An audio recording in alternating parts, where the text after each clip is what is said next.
Welcome to the billionaire channel, everyone. If you enjoy the video, please give it a like and subscribe right now. Your participation is highly important to us. Oligarchs, internet entrepreneurs, and newly minted billionaires are emerging at an unprecedented pace. With newfound wealth comes a bold and ostentatious mindset. Today, wealth no longer signifies tens of millions, it speaks in billions. The era of hyper-rich individuals has dawned, and it exudes a conspicuous and extravagant aura compared to the past. Imagine owning a 300-foot yacht, only to find someone with a 500-foot yacht. This breeds a sense of status anxiety. It has become a dichotomy between old money and new money, with individuals spending lavishly on virtually everything. Excessive opulence and materialism have become the new norm. In this culture, flamboyant billionaires have taken on the role of modern celebrities. Just like traditional celebrities, many of these new money billionaires don't shy away from flaunting their extravagance. They yearn for impressive, attention-grabbing possessions, effectively shouting, "Look at me." They readily acquire iconic symbols of affluence, such as yachts, private jets, stud farms, or mini estates, without necessarily having the background or social finesse of old money elites. This transformation isn't without its challenges. There is a newly coined condition known as acquired situational narcissism. It afflicts those who were once middle-class individuals like you and me but have suddenly become billionaires. They can develop an alarming degree of vanity and self-importance. They are driven to prove their belongingness in this elite world, leading to fierce competitions over who has the most prestigious schools for their children, the most expensive designer handbags, the most attractive spouse, and even the grandest Mediterranean gin palace. This is the world of billionaires today. Toys in Monaco in July are a mecca for mega yachts.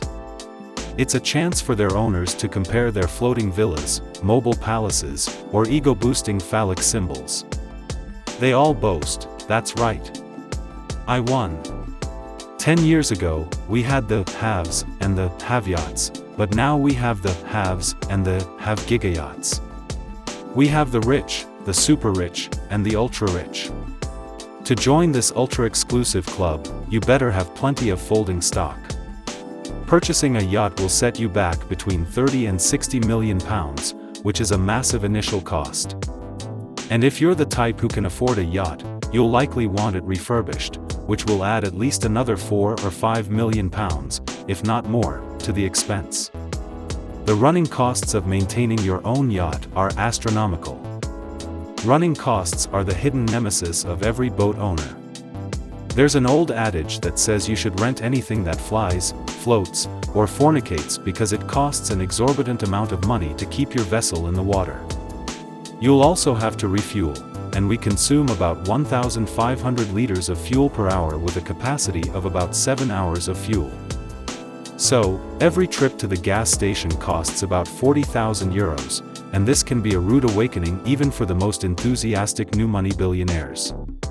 It's one thing to buy a mega yacht, but at the highest echelons of society, that's not enough.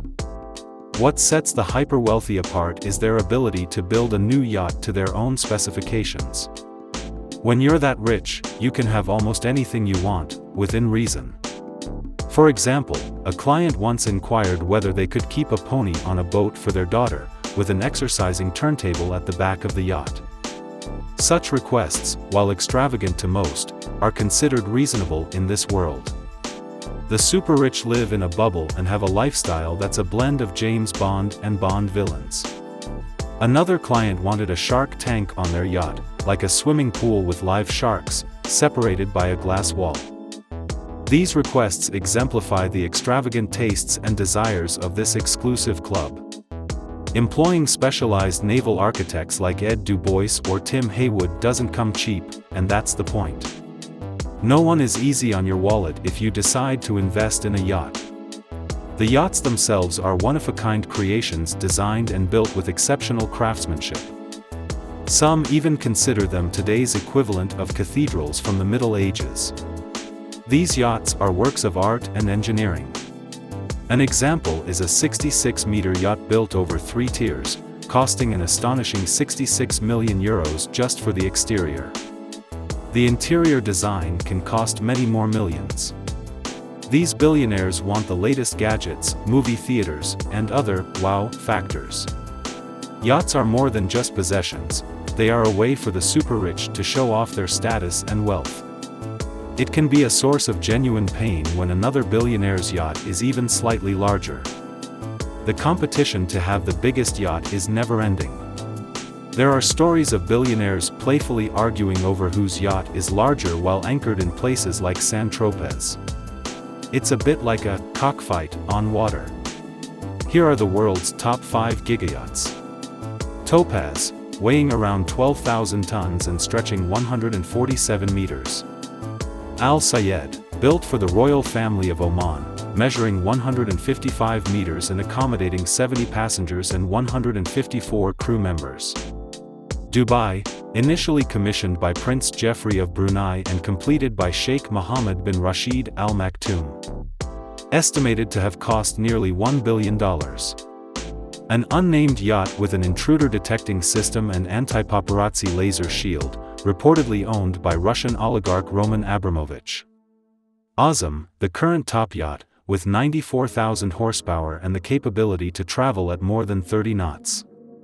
Despite their luxurious lifestyle, super-rich individuals often find themselves isolated. There is a hierarchy among the super-rich, with the upper echelons comprising well-educated, well-spoken, art-loving sophisticates.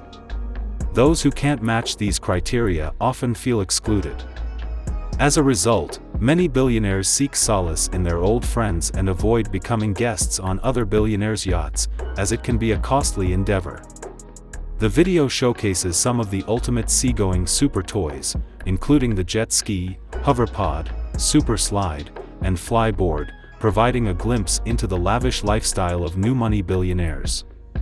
These toys offer thrill and excitement for the wealthy elite, but they come at a steep price, encapsulating the billionaire life in one extravagant package. Dollars, but even underwater soaring can become boring eventually. At this point, the lonely new money billionaire looks to his household for company, so they end up having to invite their members of staff. Mostly their decorators, designers, and personal chefs to spend the holidays with them. But, of course, it's always on their terms, and servicing this whole billionaire staff knees up. Yet more personnel are brought in to cater for all. The last thing they want to see is somebody that's frumpy, they want somebody who's young, vibrant, attractive. She needs not to be oversized because if you're a size 12 to 14, it's very difficult to do your job in a correct manner. You hear all sorts of stories of stewardesses and captains, as well as stewardesses, are known as. I think it's quite a common trap for girls to fall into. Those stories, in the end, with the stewardess dean on the streets, to be honest, and it's a good job. But, of course, it's not just the stewardesses. And, let's be fair, steward servicing the boat-bound billionaire. A whole industry caters to their demands, and in can expats Ellen and Gabby have set up a fruit and veg business catering to the appetites of the super-rich. This is our fruit and veg fridge, and all afterimages prepared at a temperature. Well, at a constant temperature. Marshall, our client, one day asked us to send her some papaya fruit down to Sardinia. So, we had to charter her a private jet just to put the fruit on board. The pilot wasn't too happy. Actually, get asked to send our fruit and veg to the Maldives with Lee Beam, Seychelles. Him at the Caribbean, so we send a lot in winter. We export a lot. Oh, yeah, we have a lovely in-house florist called Shoo Shoo. He just does. He'll bend over backwards to help you. I love my job. It's, of course, her 20 years, 60 years of experience. He's really lovely, and the boats adore him. He goes onto the boats. He'll talk through with the chief stewardesses. And he also comes on board some of the yachts with us and places the flowers on board for them. So the girls don't have to do anything. Everything in repeat as party planners to the hyper-wealthy, Heidi, and Bruno are accustomed to providing immediate gratification to some of the world's most demanding guests, mega-yacht owners. When they decide to organize a party, it's last minute. It's always last minute. The team is the key, and they do work under pressure. And they know his style, which could get a little erratic. Sadina, como se co on Samos Rumi, Samantha blew a key time problem. Extradited problem tempo thought. You sit. We faked you swell about dessert on cola, Mrs. Siderman. Ada. Nummies. Whatever you want, the pressure is on as Bruno and Heidi prepare a huge boat party fit for a princess. 21 years old, she's having a birthday party. She expects a lot. She's pretty demanding. Well, the whole family is pretty demanding.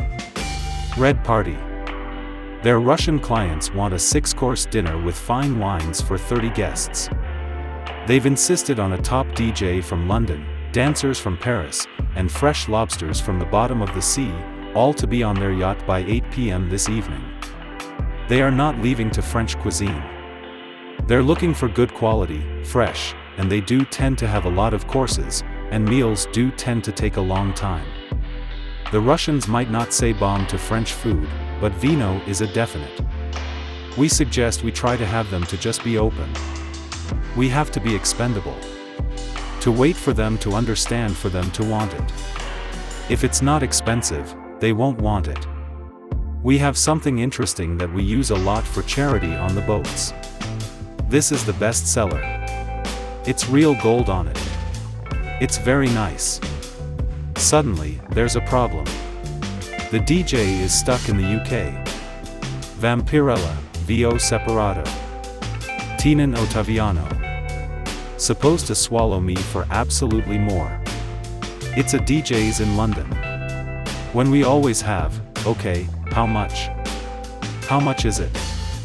First, private flight. Have a look. The Mont look. Read them on the paper for me. I can't be anyone else. Oh, yes. I'm. What about dances? Fact dances from Paris. Were they still coming? Very Shabbat. Suppose. It's your posture. Typical van. We had one client who arrived with her baby on and was going to her super yacht, and she forgot her baby monitor.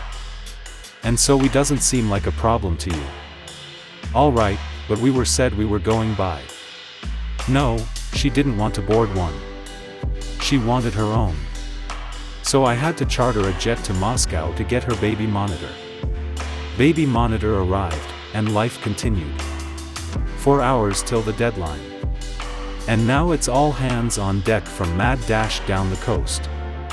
The client's boat, if he's back now, on next up Monaco. I feel really at my best when I feel that pressure. It's like a drug. Here we are in marvelous Monaco. The boat is here. We only have a small window of time where we have to get everything on board before it leaves the quay. All very experienced, evolved, very private, and all surrounded by bodyguards. It's a very discreet industry in a funny way. These boats are so showy. It sort of contradicts everything that they want to be. So you have to keep it low-key. We arrived. The install, we exit for the next project coming up. Not content with peer pressure at sea, competitive billionaires head for the skies. When somebody feels good about spending their money, there is no limit to what you'll spend. It's very, very addictive. So once you start flying private, you will never stop. The big thing now is you have your own Airbus with the bedroom, with showers, with a gymnasium, or probably this, you know, there's probably a golf course in it. Now, to the outside world, the billionaire lifestyle is one of endless pleasure. They have yachts and they have private jets, but flying toys, like all fabulous playthings, are only for the deepest of pockets. Price could be anywhere from $3 million to $100 million. Operating costs that run anywhere from about $1 million a year to about $5 million a year, depending on the size and how much you use the airplanes. If you're flying in a private jet, that sets the scene. It's an unspoken sentence, but I'm for real. I've got money. I can get the deal done. Well, from what I can tell from my sublet spirits on private jets was that mostly it creates an enormous amount of stress. I was once flying back from Czechoslovakia, and I was offered a lift by this billionaire who had his plane to himself, was being very kind to the rest of the guests, and said, "I'll give you a lift back." Well, all the people who took British Airways got home in 2.5 hours, and sort of 4.5 hours later, we were still searching around Gatwick. At least one billionaire's delayed. They're not stuck by the loose of their knees around their ears. To the high net worth traveler, flying is a world of private airports and personal service, where they are the only customer. Now, Katinka, hello, it's June. I'm good. I'm good. Just checking that you're on your way and the traffic's okay and everything's fine. Fantastic. Well, I'm here. I'm ready. The plane is in position, so we're just waiting for you and Blue to arrive. It's June's job to care for her customers' every creature comfort on board today. Miss Katinka, Niku, and her traveling companion, Rue, the Rottweiler, who was born with a silver spoon in his jaws. It's very, very addictive. So, once you start flying private, you will never stop. Giving up that private jet, ha, ha, ha. That's the hardest thing to do. We've got the air con on for you, so be nice, people. Yeah, there are clearly children who fly around on private jets the whole time. I have a friend whose daughter was once flown on a commercial airliner, and she said, "Daddy, are these all your friends?" She'd never seen 300 people in the same plane before. The first day of the birthday week, first aiders, birthdays coming in to celebrate. As the jet salesman to the super rich, New Yorker Steve Bassarino lives the lifestyle of his customers. I love my life. I have the most fantastic life. I have this girlfriend. I have the best friends. I live and work in a fantastic environment. After all, if you can't feed them, join them. Dress Saint-Tropez. Normal, unfortunately, chic. Yeah, unfortunately, I have to slide back to London to go to the offices. Ever the businessman, for Steve, it's always work before play. He's off to make money. Did you hit 40 million, or is it just love? Steve is one of a handful of go-to guys if you're a billionaire looking for a jet because he wants his ultra-high net worth customers to come to him. He's opened a retail environment. They just can't resist. Complete with a jet trading desk. As a then, but the real kicker is his billionaire-friendly mega app, the Multimillionometer. What do you think the budget is that you'd like to stay around? Call it 10 to 15 super successful people, super wealthy people, super powerful people. There's one thing they love to do is talk about what they do and who they are. And you know, if you ask them the right leading questions, they just pour it out. Can you run quickly, a paradin on the operating cost? Yep, they're incredibly close operating costs. And you get an airplane that is 20% bigger in cabin, so still pushes in my acquisition price. What's the difference between both? Well, that's significantly more. They will spend $10 million on buying an asset, but they will decide to fly economy instead of business class on an airline jet because they can save $300. Because it's a big difference between enjoying your money and wasting your money. And when somebody feels good about spending their money, there is no limit to what you'll spend. By the moon. Let me play among the stars. Steve started out selling to the original Jet Set. I was really fortunate, selling Jet to Frank Sinatra. It was an unbelievable opportunity, and when you talk to somebody like that, it gives a feeling of really accomplishing. You're really proud of what you're doing. So, let's look at the comparison of the two airplanes from a schematic standpoint.